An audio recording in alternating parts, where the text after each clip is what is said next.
ونعوذ بالله من شرور أنفسنا ومن سيئات أعمالنا من يهد الله فهو المهتد ومن يضلل فلن تجد له وليا مرشدا أشهد أن لا إله إلا الله وحده لا شريك له وأشهد أن سيدنا وسندنا وحبيبنا وشفيعنا ونبينا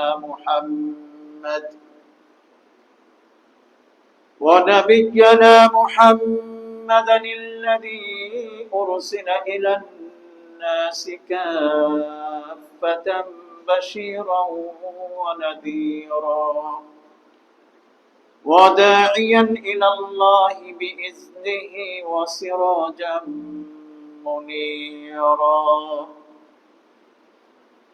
والصلاة والسلام على أشرف الأنبياء وإمام المرسلين صلى الله تعالى عليه وبارك وسلم تسليما دائما كثيرا وعلى آله وأصحابه وأزواجه وذرياته وأهل بيته وأتباعه وعشيرته والناس أجمعين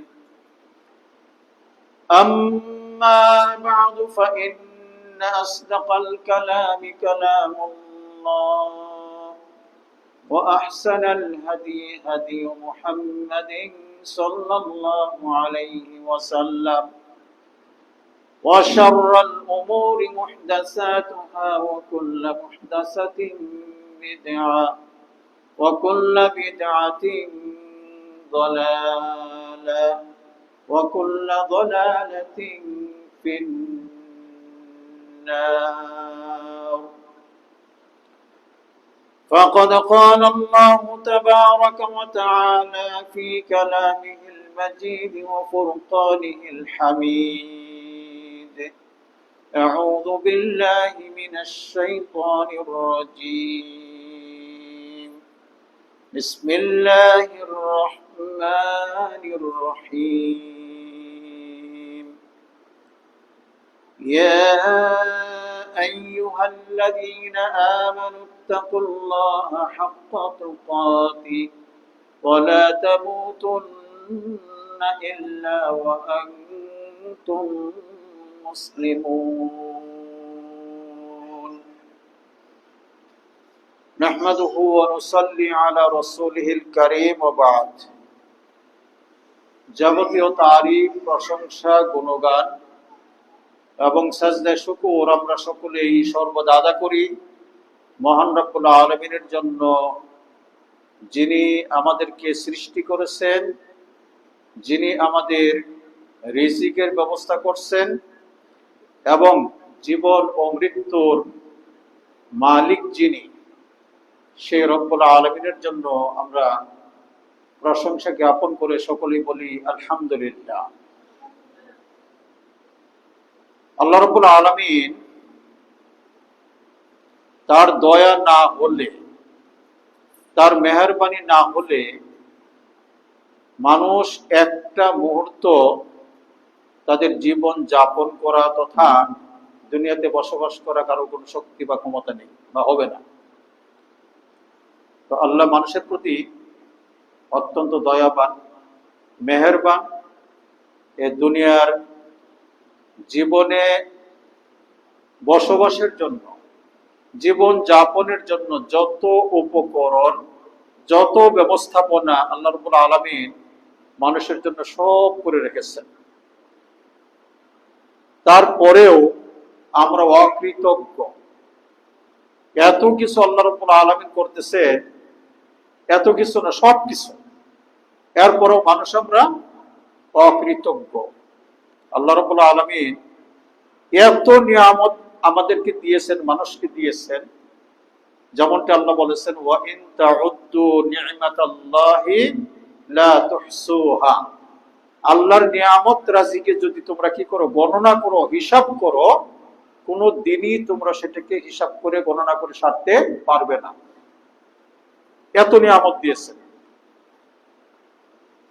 পৃথিবীর এই মাটির উপরে, জমিনের উপরে, আকাশের নিচে, এমনকি মাটির নিচে সেই সমুদ্রের মাঝে, যেগুলো এক সময় মানুষ জানতো না, বুঝতে পারতো না, এখন আস্তে আস্তে মানুষ সেটা জানতেছে এবং মানুষ সেটা কি করতেছে, উত্তোলন করতেছে, মানুষ সেটা সংগ্রহ করতেছে, আহরণ করতে সক্ষম হচ্ছে। এত মাথা থেকে দিয়েছেন, সবকিছু ঠিক আছে, ঠিকঠাক মতো দিয়েছেন, তারা কিন্তু আমরা বুঝতে পারছি না যার মূল্য কত। কিন্তু যার একটা অঙ্গ নাই, হয়তো কারোর চোখ থেকেও নাই, অন্ধ, জন্মান্ত মায়ের পেট থেকে অন্ধ, অথবা পরবর্তীতে অন্ধ হয়েছে, অথবা বোবা, কথা বলতে পারছে না, অথবা কানে শুনতে পাচ্ছে না, অথবা পা নেই, যেখানে সেখানে যেতে পারছে না, অথবা হাত দিয়ে যা ইচ্ছা তাই করতে পারতেছে না। এই যে সমস্যাগুলো যাদের আছে, তারা ঠিকই বুঝতে পারতেছে, অনুধাবন করতে পারতেছে যে ছোট্টখানি একটি অঙ্গের মূল্য কত।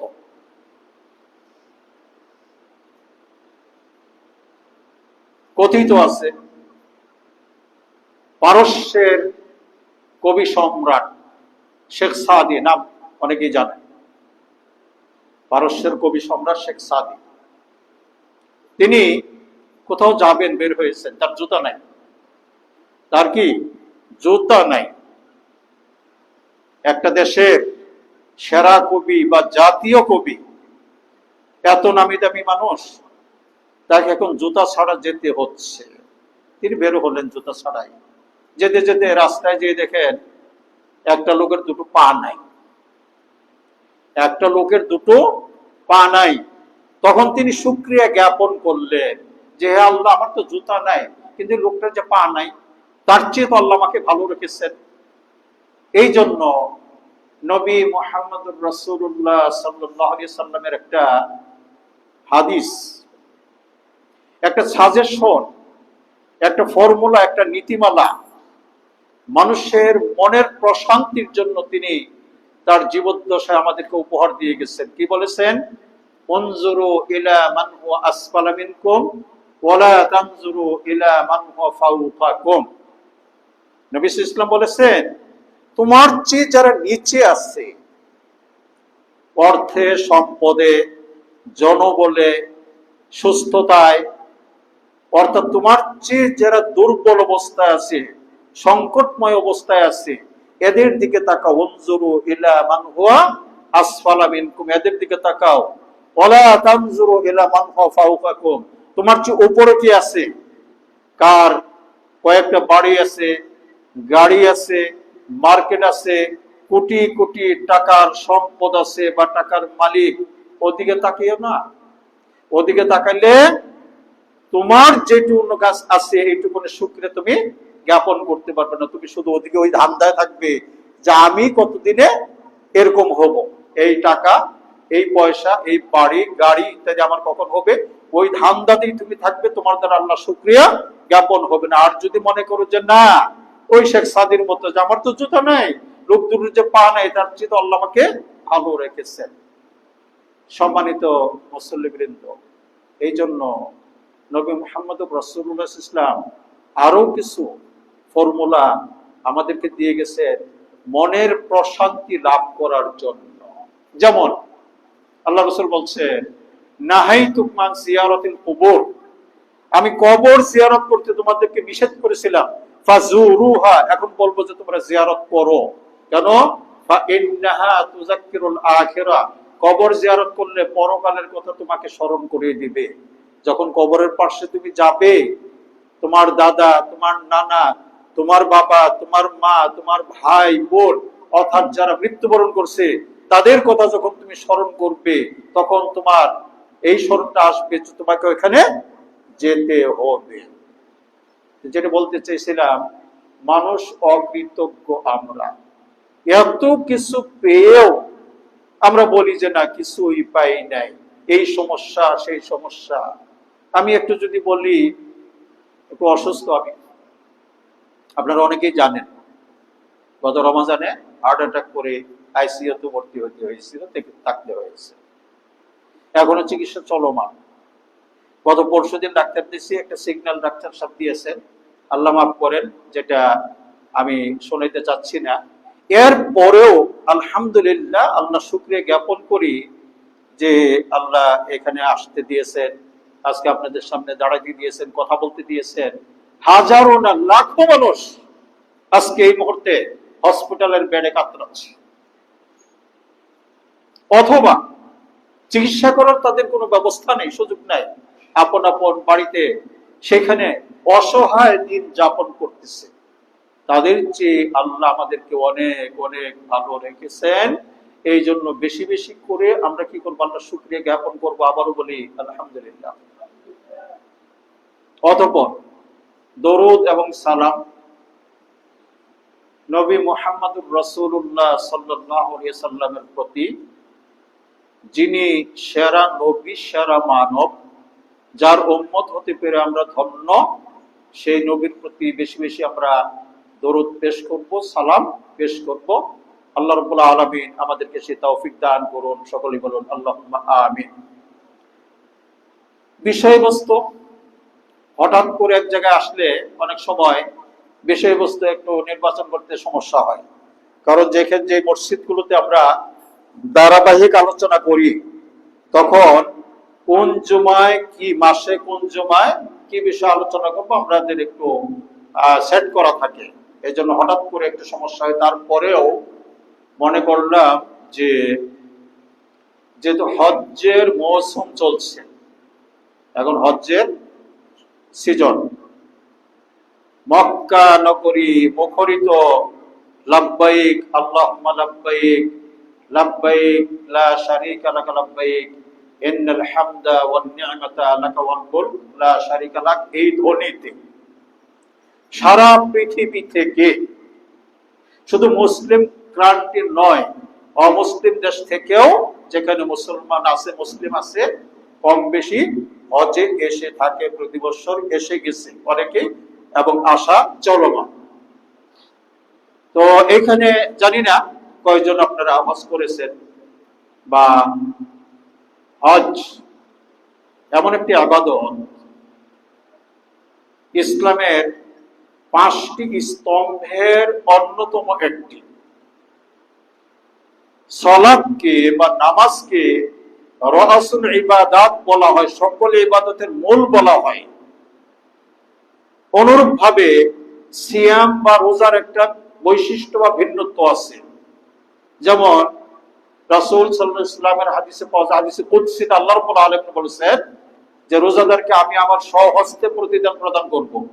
তাহলে বিরাট একটা ব্যাপার, আল্লাহ বান্দাকে তার নিজ হাতে পুরস্কার প্রদান করবেন রোজাদারদেরকে বা সায়েমদেরকে। অনুরূপভাবে যাকাতের ফজিলত আছে, সালাতের ফজিলত আছে, কিন্তু হজ্জের ফজিলত ব্যতিক্রম। হজ্জের ফজিলত ব্যতিক্রম, হজ ইবাদতটাও ব্যতিক্রম।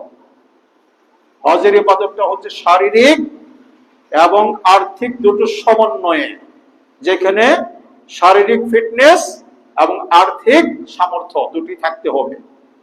সালাতের জন্য, নামাজের জন্য আর্থিক দরকার নাই, যাকাতের জন্য শারীরিক দরকার নাই, সিয়ামের জন্য আর্থিক দরকার নেই, কিন্তু হজ্জের জন্য দুটো দরকার আছে, সমন্বয়ে এই ইবাদতটা হয়ে থাকে। আরো এটা টাইম টু টাইম, এবং এত কষ্ট যারা করেছেন তারা নিশ্চয়ই জানেন। এই জন্য হজ্জের ফজিলতটা হচ্ছে অপরিসীম। কি বলেছেন নবী মুহাম্মদ রাসূলুল্লাহ সাল্লাল্লাহু আলাইহি ওয়াসাল্লাম? বলেছেন আল হাজ্জুল মাবরুর লাইসা লাহুল জান্নাহ লাইসা লাহু জাযাউন ইল্লা জান্নাহ। হজ্জ মাবরুর শর্ত আছে, হজ্জ মাবরুর হতে হবে, হজটা কবুল হতে হবে। এই কবুল হলেই তার প্রাপ্তি হচ্ছে, তার পুরস্কার হচ্ছে কি সরাসরি জান্নাত, ডাইরেক্ট জান্নাত। কিন্তু একটু কথা আছে, শুধু হজ্জের ব্যাপারে না, যে কোনো ইবাদতের ব্যাপারে এই কথাটা প্রযোজ্য। যে কোনো ইবাদতের ব্যাপারে কথাটা প্রযোজ্য। কিছু কন্ডিশন, কিছু শর্ত এর মূলেতে বলা যেতে পারে। একজন মানুষ হজ করবে, একজন মানুষ সারা জীবন ভর নামাজ পড়বে, একজন মানুষ প্রতি বৎসর রমজানের সিয়াম পালন করবে, নিয়মিত যাকাত দিবে, দান খয়রাত করবে, আরো যত ভালো কাজ আছে সবকিছু করবে, করার পরেও জান্নাতে নাও যেতে পারে। কঠিন কথা। একজন মানুষ এত কিছু করার পরেও জান্নাত নাও পেতে পারে। কথাটা সরাসরি যখন বলতেছি অনেকের কাছে খারাপ লাগবে, অনেকেই আশ্চর্য হবে যে হজ, যাকাত, নামাজ, রোজা এই সব কিছু করার পরেও জান্নাত পাবে না, যেতে পারবে না, এটা কেমন কথা? কিছু আমল আছে, কিছু কাজ আছে, আপনার সব আমলকে বরবাদ করে দেয়। প্রথমত আমি একটু রেফারেন্স দিয়ে বলি, কুবা মসজিদের বর্তমান খতিব, মক্কা মদিনার পরেই মসজিদের স্থান হচ্ছে কুবা মসজিদ, এবং মদিনা ইউনিভার্সিটির তিনি একজন বিশিষ্ট প্রফেসর। নামটা অনেকে শুনে দেখবেন ইউটিউব যারা ব্যবহার করেন, শেখ ডক্টর সুলাইমান আর রুহাইলি,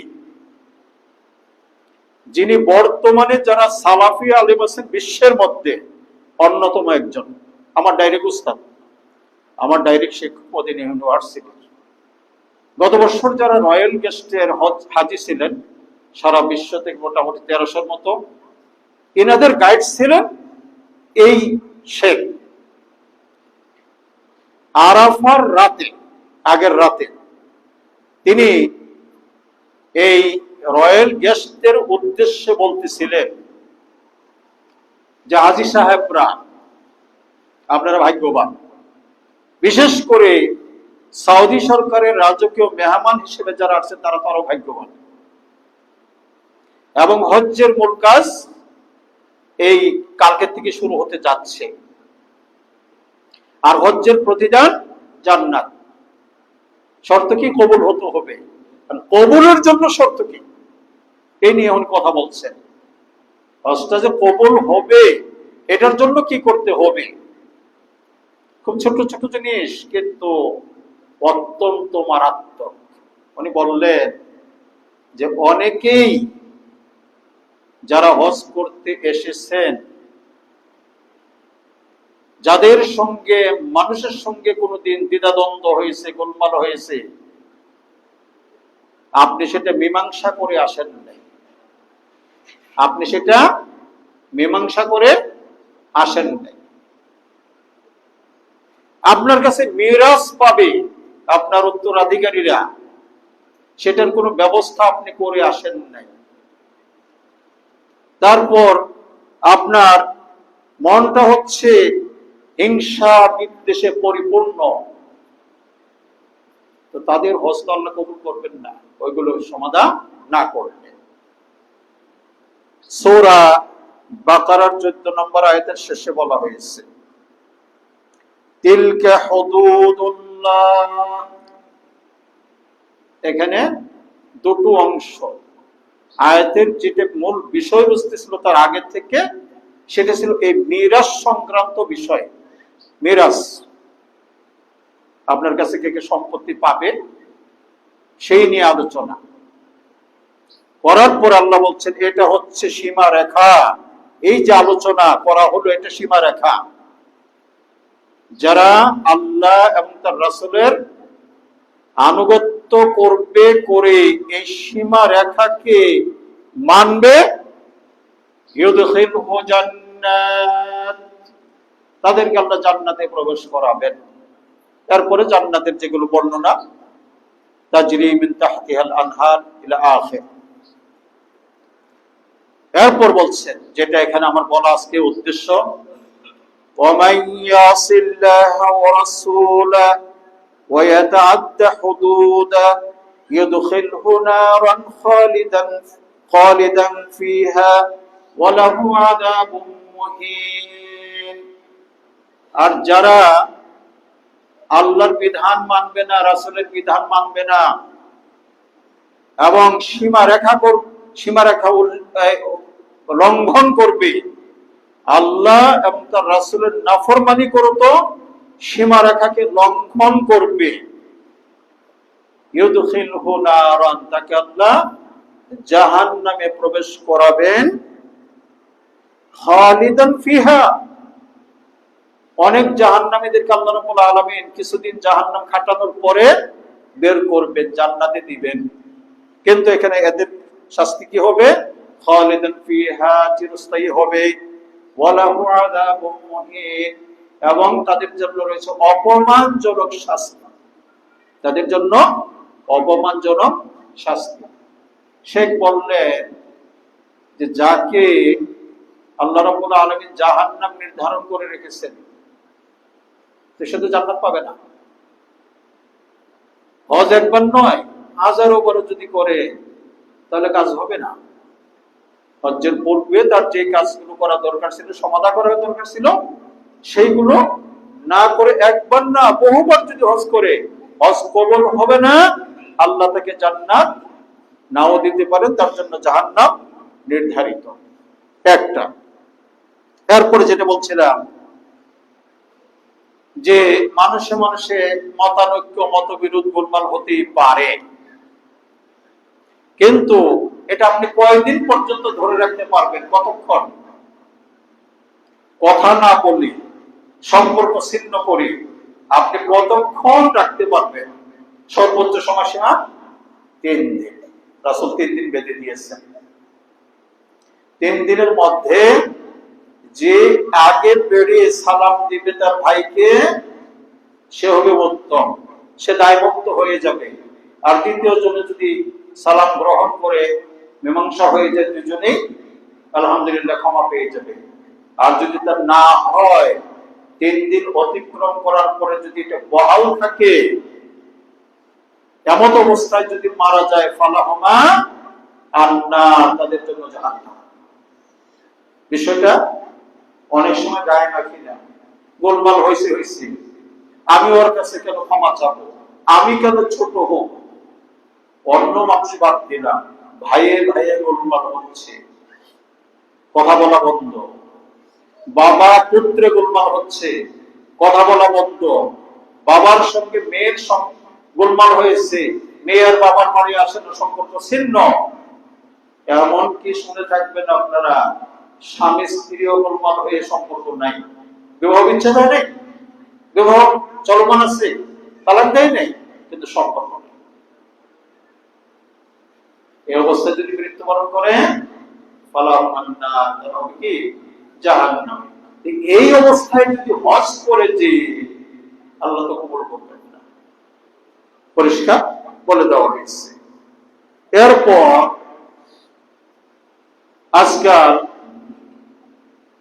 বহু বাবারা আছে, মায়েরা আছে, অসহায় ছেলেরা লাখপতি না কোটিপতি, গ্রামে ফেলে রেখেছে বাবা মাদেরকে, ছেলেরা শহর থাকে স্ত্রী পুত্রদেরকে নিয়ে।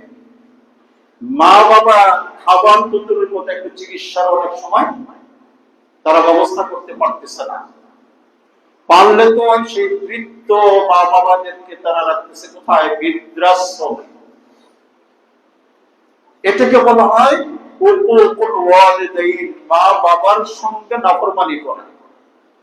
যারা মা বাবার সঙ্গে নাফরমানি করবে, তারা হজ, যাকাত, নামাজ, রোজা যতই কিছু করুক না কেন, আল্লাহ সেটা কবুল করবেন না। যত জায়গায় আল্লাহ রাব্বুল আলামিন বলেছেন ওয়াবুদুল্লাহা ওয়ালা তুশরিকু বিহি শাইআ, কোরআনে কি আল্লাহর ইবাদত করো এবং তার সঙ্গে কাউকে শরীক করবে না। পাশাপাশি বলেছেন ওয়াবিল ওয়ালিদাইনি ইহসানা, মা বাবার সঙ্গে তোমরা সৎ আচরণ করবে, ফরজ। আল্লাহর ইবাদত যেরকম ফরজ, অনুরূপভাবে মা বাবার সঙ্গে সৎ আচরণ করা হচ্ছে কি ফরজ। আপনারা রিসেন্টলি দেখে থাকবেন, জাহাঙ্গীরনগর বিশ্ববিদ্যালয়ের রিটায়ার্ড প্রফেসর জাহাঙ্গীরনগর বিশ্ববিদ্যালয়ের রিটায়ার্ড একজন প্রফেসর, তার এখন রিটায়ার করছেন, রিটায়ার্ডের যে পেনশনের টাকা পয়সা ছিল সেটাও ভাগ বাটোয়ারা করে নিয়ে নিয়েছে ছেলেমেয়েরা, নিয়ে এখন তাকে নিয়ে ঢুকেছে বৃদ্ধাশ্রমে। ইদানিং এটা রীতিমতো ইউটিউবে পাওয়া যাচ্ছে। এইরকম লোক যদি এই বৃদ্ধাশ্রমে মা বাবাদেরকে রেখে বা ফেলে রেখে খোঁজখবর না নিয়ে, তাদের কাছে ক্ষমা না নিয়ে হজ করতে চায়, হজ করে আল্লাহ কবুল করবেন না। আরো আজকে যেগুলো মানুষের সমস্যার শেষ নাই, সমস্যার শেষ নেই। আর সমস্যার মূলেতে কি? সমস্যার মূলেতে কি? দুনিয়া। সমস্যার মূলেতে হচ্ছে দুনিয়া, অর্থ সম্পদ, টাকা পয়সা ইত্যাদি হচ্ছে মূলত। ওই ভাইরে গুণমান হয়, সেটাও জায়গা জমি নিয়ে। পাড়া প্রতিবেশীর সঙ্গে হয়, সেটাও জায়গা জমি নিয়ে।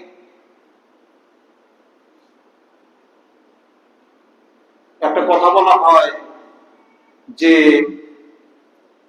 হায়াত সীমিত, হায়াত সীমিত, যার জন্য আমরা যেটি লিখে রেখেছেন, কারণ যেটা স্বাভাবিক ধরে নিলাম 60 বছর, 70 বছর, 80 বছর, একটু এদিকে থাকবে না, লা ইস্তাখিরুনা সাআতা ওয়া লা ইস্তাকদিমুন, একটা মুহূর্ত আগে পরে হবে না। এক। 2 নম্বরে রিজিক নির্ধারিত, হায়াত সীমিত, রিজিক নির্ধারিত, মৃত্যু অবধারিত। 3টা জিনিস মনে রাখবেন। হায়াত সীমিত, কাজেই এই সীমিত হায়াতের মধ্যে আমার আপনার প্রয়োজন কতটুকু? কতটুকু প্রয়োজন? হজ্জের সামর্থ্যের কথা বলা হয়েছে। হজ কার উপরে ফরজ? মান ইসতাতা ইলাইহি সাবিলা। এর সঠিক ব্যাখ্যা কিন্তু আমরা করি না। আমরা ব্যাখ্যা করি কি, যে হজ্জে যাব, আসবো, মার্কেট টার্কেট করবো ইচ্ছা মতো, তারপর এদিকে ফ্যামিলি চলবে, আরো যদি আমি 20, 25, 30 বছর বেঁচে থাকি, ততদিন সংসার যেন ভালোভাবে চলে, সেই ব্যবস্থা যদি থাকে, তখন সে তাকে সামর্থ্যবান মনে করে হজ্জে যাওয়ার চিন্তা ভাবনা করে। এটা সামর্থ্য না। সামর্থ্য ওইটুকু নেই, যাওয়া আসা এবং এই ততদিন বাড়িতে যারা থাকবে তাদের ভরণ পোষণের ব্যবস্থা, এটি হচ্ছে সামর্থ্য, আর্থিক সামর্থ্য। এটি হজ্জে থেকে ফিরে আসার পরে আপনি রেখে গেছেন কোটি কোটি টাকা, নাও থাকতে পারে। আপনি রেখে যান নাই, ওই পর্যন্ত রেখে গেছেন, হজে ফিরবেন আপনি মনে করেন জুন মাসের 15 তারিখ, ওই পর্যন্ত আছে, এখন রাখেন নাই। কিন্তু আসার পর আল্লাহ এমন একটা ব্যবস্থা করে দিয়েছেন যে আপনি ভাবতে পারেন না। আমি আয়াত পড়েছি, আয়াত এখনো যে সর্বপ্রথম যে আয়াত পড়েছি সেটা তাকওয়ার আয়াত পড়েছি। আমি ওখানে একটু যাচ্ছি পরে। তাকওয়ার ব্যাপারে বলা হয়েছে, ওমাইয়াত্তাকিল্লাহা ইয়াজআল লাহু মাখরাজা। আল্লাহকে যে ভয় করে চলবে, তার পথ ব্যবস্থা আল্লাহ করে দিবেন এমন ভাবে সে বুঝতে পারবে না। ওয়ায়ারযুকুহু মিন হাইসু লা ইয়াহতাসিব, এবং তার রিজিকের ব্যবস্থা করতে করে দিবে আল্লাহ, সে বুঝতে পারবে না। হজ্জের যে ফজিলতগুলো আছে তার মধ্যে এটাও একটা, যে হজ কি করে? হজ দারিদ্রতা এবং পাপকে মোচন করে দেয়। হজ মানুষের দারিদ্রতা এবং পাপকে মোচন করে দেয়। আপনি ওখানে যাওয়ার পরে আল্লাহ যদি আপনাকে কবুল করে নেন, আপনি যা চাবেন তাই পাবেন। ইতিহাস শোনেন নাই? 26 বছর বয়সের সুদানি এক লোক, এই 26 বছর থেকে সে, অর্থাৎ জন্মান্ধ অবস্থায় জীবনযাপন করতেছে, 26 বছর বয়সের সময় হজ্জে আসলো। এসে যখন কাবার কেনার জন্য কান্না করছিল, ওই মুহূর্তে আল্লাহ রাব্বুল আলামিন তার দৃষ্টি শক্তি ফিরিয়ে দিলেন। আল্লাহ সবকিছু পারেন, আল্লাহ সবকিছু পারেন, এই বিশ্বাস রাখতে হবে এবং সেই মনোবল নিয়ে, সেই মনের মধ্যে দৃঢ়তা নিয়ে আল্লাহর কাছে চাইতে হবে। তো বলছিলাম যে অনেকেই এটাকে মনে করে যে আমাকে সারা জীবন চলার ব্যবস্থা রেখে তারপরে হজে যেতে হবে। না, আল্লাহ চাইলে আপনি ওখানে দোয়া করবেন যে আল্লাহ, আমি তো হজ থেকে ফেরা পর্যন্ত আমার পরিবারের ভরণ পোষণের ব্যবস্থায় রেখে আসছি, এরপরে আমি জানি না কিছু কি হবে, তুমি ব্যবস্থা করে দিও, আল্লাহ করে দিতে পারেন, অসম্ভব কিছুই না। আমি আমার ব্যাপারে যদি বলি, গর্ব করে না, অহংকার করে না, একটু বোঝাবার জন্য, এই পর্যন্ত 15 বার যাওয়ার তৌফিক দিয়েছেন আল্লাহ রাব্বুল আলামিন সৌদি আরবে। 15 বার, 15 দুগুণে 30টা টিকিট লাগছে, 15 দুগুণে 30টা টিকিট লাগছে। একটা টিকিট, মাত্র একটা টিকিট নিজের পকেট থেকে দিয়ে আমাকে যেতে হয়েছে। 52,000 টাকা খরচ করে একবার শুধু আমি একটা টিকিট আমার পকেটের টাকা দিয়ে খরচ করছি, বাকি 29টা আল্লাহ ব্যবস্থা করে দিয়েছে। হাত পা দিনে কারো কাছে কোনোদিন বলি নাই যে আমি হজে যাচ্ছি বা আমি উমরায় যাচ্ছি, আমার টাকার দরকার না। কেউ বলতে পারবে না, বলতে পারবে না একজন, আল্লাহ সুবহানাহু ওয়া তাআলা। এর মধ্যে অবশ্য 5 দুগুণে 10টা মদিনা ইউনিভার্সিটি টিকিট, আর গত বছর রয়্যাল গেস্ট হিসেবে সৌদি সরকারের টিকিট, আর বাকি একটা নিজের পকেটে, বাকি সব আল্লাহ ব্যবস্থা করে দিয়েছে। দোয়াটা কি ছিল? যতবারই মক্কায় গেছি, ফেরার পথে মক্কা থেকে যখন বের হই, সর্বশেষ গত বছর বলা আছে যে রব্বুল আলামিন তোমার এই পবিত্র ঘরে মাঝে মাঝে আসার তৌফিক দিও, ব্যবস্থা করে দিও। আল্লাহ করে দিয়েছেন, আলহামদুলিল্লাহ, আল্লাহর অশেষ শুকরিয়া, আল্লাহ করে দিয়েছেন। এরকম যে কেউ যা কিছু চাইতে পারে আল্লাহর কাছে, যদি মনের থেকে, অন্তরের অন্তঃস্থল থেকে খাঁটি মনে, আল্লাহ দিতে সক্ষম এবং আল্লাহ দিয়ে থাকে। যাকে একটু অন্যদিকে চলে যাচ্ছি, আমি যেটা বলতেছিলাম যে মানুষের সাথে মানুষের গোলমাল গুলো কি নিয়ে হয়? অর্থ সম্পদ, জায়গা জমি, টাকা পয়সা ইত্যাদি নিয়ে।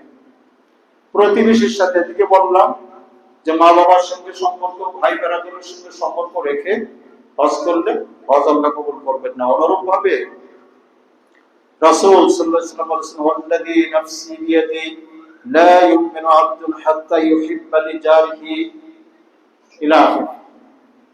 প্রত্যেকটা মানুষ ততক্ষণ পর্যন্ত মুমিন হবে না যতক্ষণ না সে নিজের জন্য যা পছন্দ করে তার প্রতিবেশীর জন্য সেটা যদি না করতে পারে। প্রতিবেশীর হক আমরা বুঝি না। প্রতিবেশীর হক কোথায় বুঝবো? নিজের মা বাবারটাই যখন বুঝি না, নিজের ভাই বেড়াদের বুঝি না, তো প্রতিবেশীটা কোথায় বুঝবো?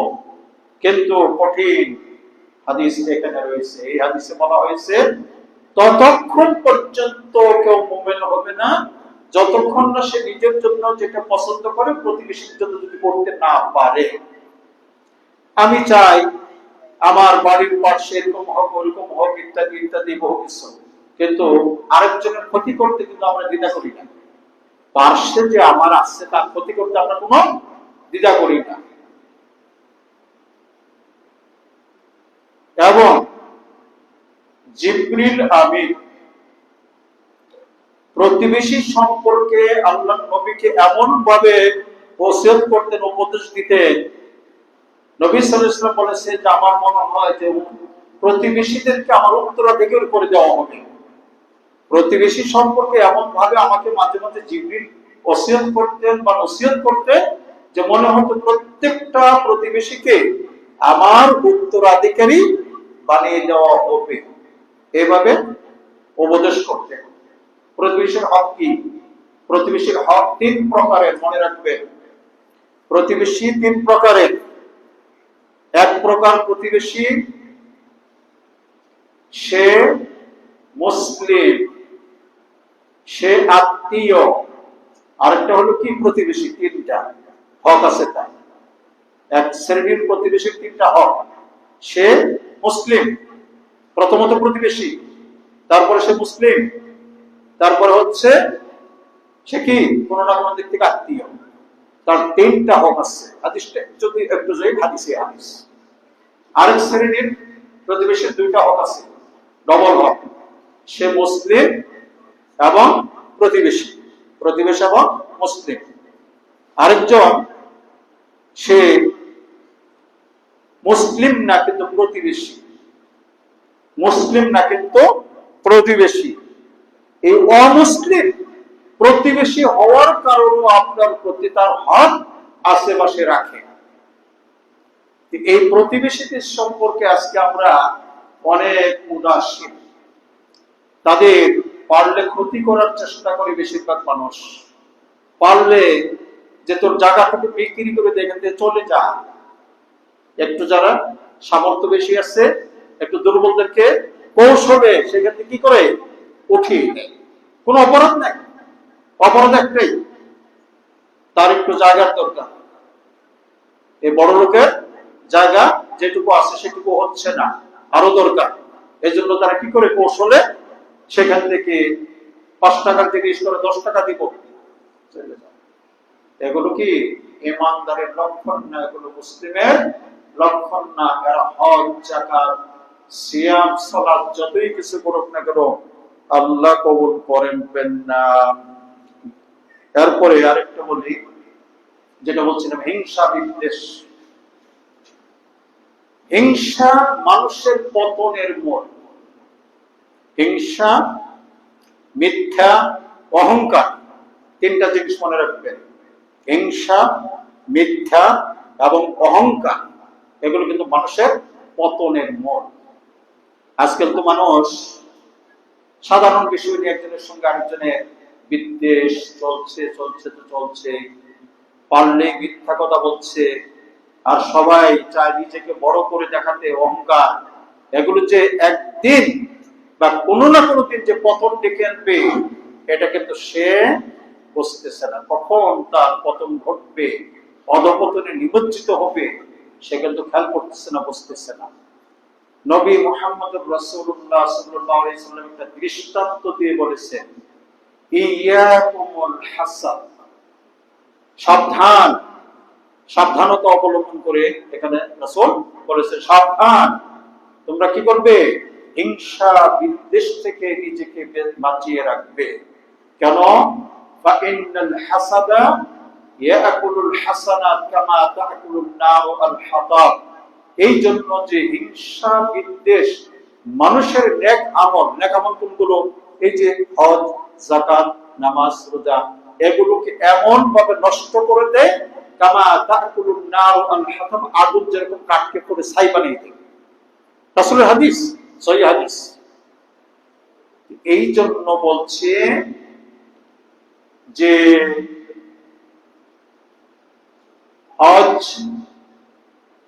হজের সিজন হিসেবে আলোচনা নিয়ে আসছি, যারা করেছেন তাদের মাঝে যদি এই সমস্যাগুলো থাকে বেরিয়ে আসতে হবে। আর যারা হজ করেন নাই, প্রত্যেকেরই তো নিয়ত রাখাটা ভালো, ভালো না? একজন মুসলিম হিসেবে আপনি ইমানের দাবিদার হিসেবে নিরাশ হওয়ার তো কোনো দরকার নাই, নিরাশ হওয়ার দরকার নাই। আজকে আপনার কাছে সম্পদ নাই, আপনি যদি আল্লাহর কাছে চান এই উদ্দেশ্যে যে হে আল্লাহ, আমি তোমার এই পবিত্রতম স্থানে যাওয়ার আমি ইচ্ছা পোষণ করছি, কাজেই তুমি আমাকে ব্যবস্থা করে দিও। আল্লাহ দিতে পারেন না? নিশ্চয়ই পারেন। কাজে যদি আল্লাহ পারেন, আর একজন মুসলিম, একজন মুমিনের দাবি হিসেবে পৃথিবীর সর্বশ্রেষ্ঠতম স্থান, পৃথিবীর সর্বশ্রেষ্ঠতম স্থান হচ্ছে মক্কা। সেখানে যাওয়ার কামনা বাসনা থাকাটা প্রত্যেকটা মানুষের আমি মনে করি একান্তই এটা দরকার, এবং এটি হবে ইমানের দাবি।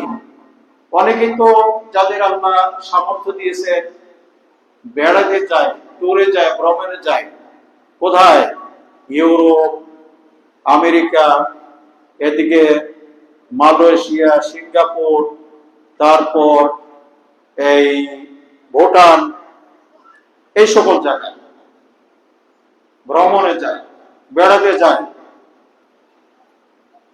আরেক শ্রেণীর মানুষ কয়দিন আগেও আল্লাহর দেখেন কি ফয়সালা, হানিমুন করতে যে জীবন শেষ। এই কয়েকদিন আগের ঘটনা, হানিমুন করতে গেছে। কোথায় যায়? নেপাল।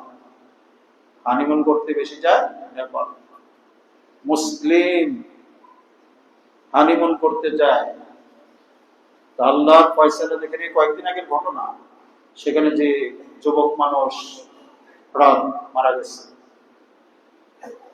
তা আমি মনে করি যে বেড়াইতেও যদি কেউ যেতে চায় তাহলে নবী মুহাম্মদুর রাসূলুল্লাহ সাল্লাল্লাহু আলাইহি ওয়াসাল্লাম, যিনি পৃথিবীর সেরা মানুষ, নবীদেরও সেরা, তার যেখানে জন্ম হলো, তার যেখানে মৃত্যু হলো, তিনি যেখানে এখন শায়িত, যেখানে এই ইসলামের অনেক ঐতিহাসিক ঘটনা ঘটছে, সেই বদর যুদ্ধ, উহুদ যুদ্ধ ইত্যাদি স্থান দেখার তো কি মনে চাওয়া উচিত একজন মুসলিম ব্যক্তির? ওই ভুটান, ওই নেপাল, ওই সিঙ্গাপুর, মালয়েশিয়ার চেয়ে। কাজেই এই আগ্রহটা প্রত্যেকটা ব্যক্তির থাকা উচিত এবং কামনা করা উচিত। অনেকেরই যাদের বয়স হয়ে গেছে মনে করেন যে 60 পার হয়ে গেছে, আপনার কাছে টাকা পয়সা নাই, আপনিও চান আল্লাহর কাছে, কামনা করেন, তাহাজ্জুদ পড়েন, আল্লাহ দেখবেন যে ব্যবস্থা করে দিতে পারে। অনেক সময় হঠাৎ হয় কেমন যে অনেক মানুষ খোঁজে, ভালো মানুষ খোঁজে, একটা উমরা করানোর জন্য, একটা হজ করানোর জন্য ভালো মানুষ খোঁজে। মনের মতো যদি পেয়ে যায়, ভাই তোমাকে আমি হজ করতে যাচ্ছি, তুমি রাজি আছো? রাজি তো হবেই, এরকম আল্লাহ মিলেই নেই। এই জন্য এই আশাটা করা দরকার। কত পবিত্রতম স্থান এবং বরকতময় স্থান জানেন? যারা গেছেন তারা দেখেছেন। আল্লাহ বলে দিয়েছে, ইন্না আউওয়ালা বাইতিন বুদিআ লিন-নাস, কাবা ঘর সম্পর্কে বলছেন পৃথিবীর সর্বপ্রথম ঘর বুদিআ লিন-নাস, মানুষের জন্য নির্মাণ করা হয়েছে। ইন্না আউওয়ালা বাইতিন বুদিআ লিন-নাস লাল্লাযী বিবাক্কা, যেটা মক্কায় অবস্থিত। কি বৈশিষ্ট্য ঘরের? মুবারাকুন, ঘরটা হচ্ছে বরকতময়। এই ঘরটা বরকতময়। পৃথিবীতে আর কোন ঘরকে বলা হয় নাই বরকতময়। আপনি আরো সেই এই 116 তলা বলেন, 20 তলা বলেন, 12 উঁচু বলেন, হচ্ছে এখন কোনটার ব্যাপার বলা হয়নি। এই ছোট্ট ঘরটি কালো এই ইয়েতে আবৃত, সেই ঘর সম্পর্কে বলেছে পৃথিবীর সর্বপ্রথম ঘর মানুষের ইবাদতের জন্য নির্মাণ করা হয়েছে। আর ঘরটি হচ্ছে কি? বরকতময়। হুদাল লিন-নাস, সারা পৃথিবীবাসীর জন্য হচ্ছে হেদায়েত স্বরূপ। সারা পৃথিবীবাসীর জন্য হচ্ছে কি? হেদায়েত স্বরূপ। সৌদি আরবের বদনাম এক শ্রেণীর লোকেরা করে সবসময়, পঞ্চমুখী সৌদি আরবের বদনাম করতে।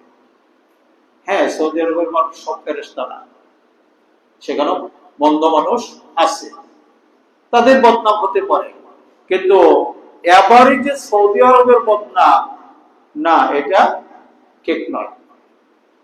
সে জায়গা মাশাআল্লাহ, ওই যে মক্কা, মক্কা সবচেয়ে বেশি পাহাড়, এটা আপনারা জানেন কিনা সৌদি আরবের মধ্যে মক্কা হচ্ছে সবচেয়ে বেশি পাহাড়, শুধু পাহাড় আর পাহাড়।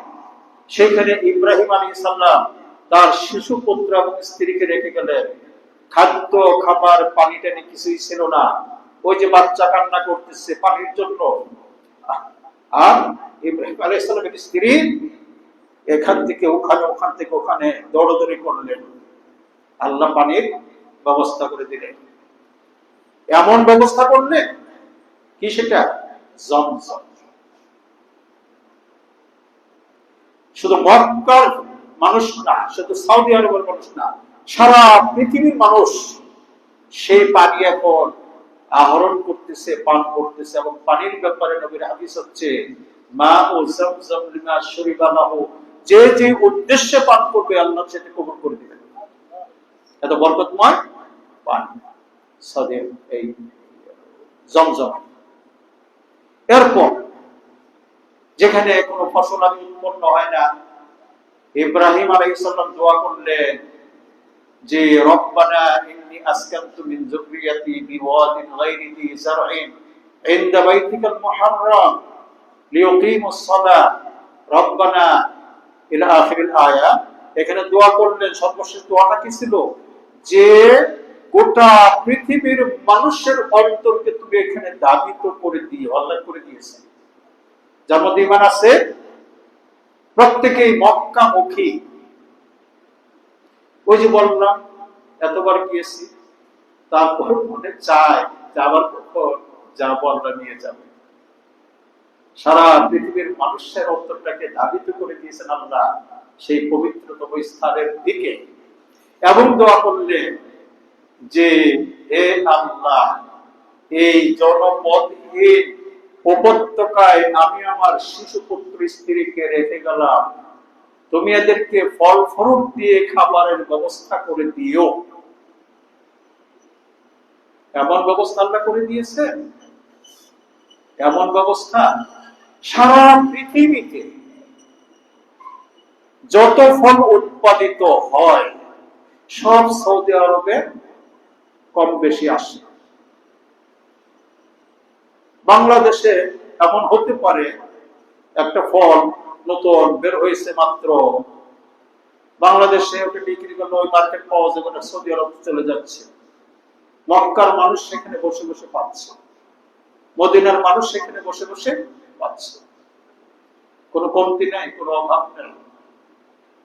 প্রতি বছর ৩০-৩৫ লক্ষ মানুষ হজ করতেছে প্রতি বছর। আমাদের দেশে অনেক সময় শোনা যায় অমুক জায়গায়, অমুক মার্কেট, অমুক বাজারে কোরবানির পশু শর্ট পড়েছে, নাই। কোনদিন শুনেছেন মক্কায় এই যে ৩০-৩৫ লক্ষ লোক কমপক্ষে তো একটা করে কোরবানি দেয়, কেউ বেশিও দেয়। কোরবানি পাওয়া যায়নি বলে দিতে পারেনি, শুনছেন কোনদিন? আমি শুনিনি। আল্লাহ বলে দিয়েছেন মুবারাকুন, বরকতময়। জায়গাটা কি বরকতময়, সার্বিকভাবে বরকতময়। ইব্রাহিম আলাইহিস সালাম দোয়া করেছিলেন মক্কার জন্য, মক্কা আল্লাহ রাব্বুল আলামিন সেই ব্যবস্থা করে দিয়েছেন। নবী মুহাম্মদুর রাসূলুল্লাহ সাল্লাল্লাহু আলাইহি ওয়াসাল্লাম দোয়া করেছেন মদিনার জন্য, মদিনাতেও আল্লাহ রাব্বুল আলামিন সেরকম ব্যবস্থা করে দিয়েছেন। আপনারা শুনেছেন কিনা জানি না, তিরমিজির কিতাবের নাম তো শুনছেন, তিরমিজি হাদিসের গ্রন্থ ৬টার একটা, এর একটা সরা আছে, ভাষ্য। আল্লামা আব্দুর রহমান মুবারকপুরী, ইন্ডিয়ান লোক, উনি এটার সরা করেছেন। তিনি সেখানে লিখেছেন শুধু মদিনাতে ১২০ প্রকারের খেজুর উৎপাদিত হয়। সুবহানাল্লাহ। শুধু মদিনায়, সারা সৌদি আরবে বিভিন্ন জায়গাতে হয়। আল কাসিম একটা প্রদেশ যেখানে প্রচুর খেজুর উৎপাদিত হয়। সুক্কারি বলে, সুক্কারি গোল গোল, যারা চেনেন, খুব সুস্বাদু। এটা আল কাসিমে হয়। এরকম বিভিন্ন জায়গায় বিভিন্ন নামের খেজুর উৎপাদিত হয়। কিন্তু মদিনাতে স্বয়ং শুধু মদিনাতে ১২০ প্রকারের খেজুর উৎপাদিত হয়। আল্লাহ নবীর দোয়া ফসল এটা। তো আমি বলতেছিলাম যেটা, যে আপনি তো হজের নিয়ত করলে তো এর চেয়ে বড় কিছু আর নাই। পাশাপাশি যদি আপনি একটু ভ্রমণেরও নিয়ত করেন যে এই জায়গাগুলো আমি যাবো দেখবো, এটাও তো একটা ইমানের দাবি হতে পারে। আল কাসিমে একটা খেজুর বাগান, যেটা এখন ওয়াকফ করে দিয়েছেন, একজন ব্যক্তির ছিল, সুলাইমান আর রাজি, একজন ব্যক্তির ছিল। একটা খেজুর গাছ কত দূর লাগায়, এই যে মনে করেন যে 15-20 হাত দূরে দূরে একটা খেজুর গাছ লাগায়। ওই বাগানের খেজুর বৃক্ষের সংখ্যা ছিল 2 লক্ষের উপরে।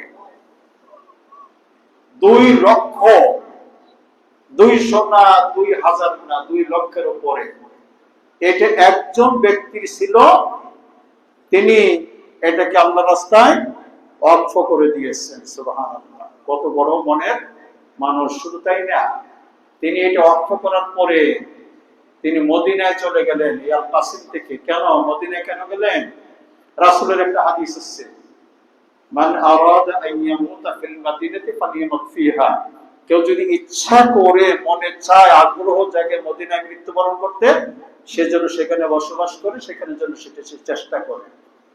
গেছেন, ওখানে মৃত্যু হয়েছে কয়েক বছর আগে, তিনি মারা গেছেন রাহিমাহুল্লাহ। এই যে ইতিহাস, ঐতিহ্য এবং এই বরকতময় স্থান আপনি যদি একটু স্পর্শ করে আসেন, একটু দেখে আসেন, অনেক অনেক মনটা ভালো লাগবে এই সুযোগে।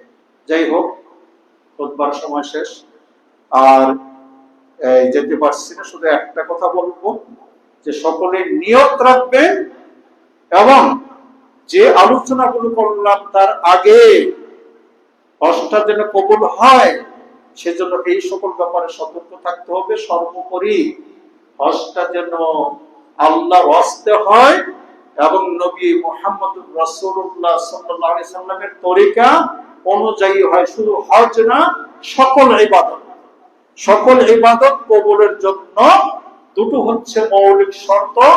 একটা হলো, সেটা হতে হবে আল্লাহর ওয়াস্তে, আল্লাহর জন্য, কেবলমাত্র অন্য কোনো উদ্দেশ্যে হলে হবে না।